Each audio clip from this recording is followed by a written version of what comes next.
e dobbiamo essere orgogliosi di quello che siamo e dobbiamo chiedere con forza al governo di tenerci in considerazione e soprattutto di ascoltarci. Nelle parole del presidente di Confartigianato Imprese del Veneto ci sono insieme orgoglio e grido d'allarme. Dopo gli industriali a Torino, a Milano tocca a loro, il popolo degli artigiani, delle partite IVA, il tessuto connettivo della regione. Un esercito di 400 imprenditori da tutte le province, partiti all'alba in pullman per partecipare al vertice nazionale. È una domanda che mi fanno, ma è una manifestazione di protesta? No, è una manifestazione di proposta, è una manifestazione di spiegazione.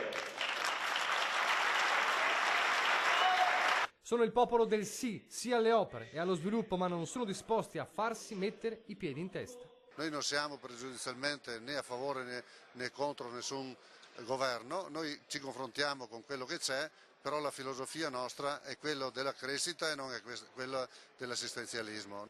Se in 8 anni gli investimenti pubblici sono crollati del 37%, perdendo 122.000 occupati, e se le infrastrutture italiane segnano un meno 19,5% rispetto alla media dell'Europa, il clima non è certo dei migliori.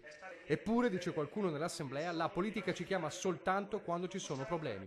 E il Veneto chiede banda larga, misure per venire incontro alle imprese e soprattutto infrastrutture, strade, collegamenti. Poter trasportare le merci non come nel Medioevo. Cruciali la pedemontana e il collegamento con la montagna, senza dimenticare quell'alta velocità per la quale sabato ci sarà a Verona un'altra grande manifestazione appello al governo. E credo che la maggior urgenza che noi abbiamo come sistema Veneto sia quello dell'arrivo dell'alta capacità ferroviaria e chiudere la partita veloce da Milano a Venezia.